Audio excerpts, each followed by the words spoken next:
ഇതാണ് നമ്മൾ അബുദാബിയിലെ പുതിയ ഷോറൂം. ഇവിടെ വന്നപ്പം ഡെക്കോർ ചെയ്യുന്ന ടീമുമായിട്ട് പലതും ചർച്ച ചെയ്തിരുന്ന അങ്ങനെ സമയം പോയി. നല്ല സപ്പോർട്ട് ചെയ്യുന്ന ടീമാണ് കേട്ടോ അവർ. അങ്ങനെ വീട്ടിലെത്താൻ നല്ല ലേറ്റായി. വീട്ടിലെത്തി ഒന്ന് ഫ്രഷായി കുറച്ച് ഫ്രൂട്ട്സ് കഴിച്ച് വീണ്ടും പുറത്തിറങ്ങി. സലൂണിൽ പോയി മുടിയൊക്കെ ഒപ്പിച്ച് നേരെ മുൽക്കൻ ഷോറൂമിലേക്ക്. ഇപ്പം സമയം പുലർച്ചെ 1:30 മണിയായി.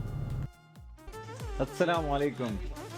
ഇങ്ങനെയുള്ള സ്പെഷ്യൽ ഒത്തുചേരൽ എനിക്കും എൻ്റെ ടീമിനും ഒരു കല്യാണത്തലേൻ്റെ ആവേശമാണ്. പ്രത്യേകിച്ച് എൻ്റെ ടീമിനാണ് ആവേശം കൂടുതൽ. സംഭവം ഓവർ ടൈമാണ്. നോർമലി ഓവർ ടൈം എന്ന് കേൾക്കുമ്പോൾ പലർക്കും ബുദ്ധിമുട്ടാണ്. ഇവിടെ നേരെ തിരിച്ചാണ്. വീട്ടിൽ നല്ല അടിപൊളി ഹോം മെയ്ഡ് സുലൈമാനിയും ബിസ്ക്കറ്റ് കൊണ്ടാണ്. ചായ മാത്രാക്കണ്ട, നല്ല അടിപൊളി കടിയുണ്ട് ബിസ്ക്കറ്റ്. നമ്മൾ റീറ്റെയിൽ സ്റ്റോറുകളിൽ വീക്കെൻഡിലും അതുപോലെ സീസൺ ടൈമിലൊക്കെ സ്റ്റാഫുകൾ ഓവർ ടൈം എടുക്കാറുണ്ടെങ്കിലും പാക്കിംഗ് യൂണിറ്റിൽ ഓവർ ടൈം വരാറ് നമ്മൾ സ്പെഷ്യൽ കോംബോസ് ഓൺലൈൻ ഡെലിവറി ഇടുമ്പോഴാണ്. ആ സമയം നമ്മൾ എല്ലാവരും കൂടി ഒത്തുചേർന്ന് ഒന്നങ്ങ് ഉഷാറാക്കും.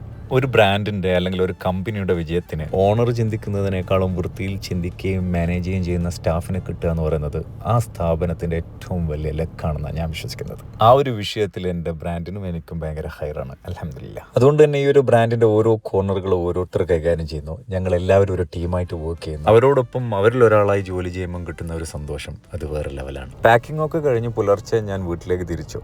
എല്ലാ ദിവസവും അടുത്ത ഈവനിങ്ങിലാണ് ഡെലിവറിക്കായിട്ടുള്ള പെർഫ്യൂംസ് കൊറിയർ കമ്പനി വന്ന് കളക്ട് ചെയ്യും. ഈ അവസരത്തിൽ പ്രത്യേകം ഞാൻ നന്ദി പറയുന്നത് ഏതൊരു സിറ്റുവേഷനിലും കട്ടക്ക് കൂടെ നിൽക്കുന്ന എൻ്റെ ടീം അംഗങ്ങളോടും ഓൺലൈൻ ഡെലിവറി ഓൺ ടൈം ചെയ്യുന്ന ഡെലിവറി ടീമിനോടും പിന്നെ ഇടയ്ക്കിടയ്ക്ക് ഇതുപോലെ ഒത്തുചേരാനുള്ള സാഹചര്യം ഒരുക്കുന്ന അതിനുള്ള ഊർജ്ജം നൽകുന്ന അറബില്ല ഫ്രാഗ്രൻസിൻ്റെ കസ്റ്റമേഴ്സിനോടുമാണ്.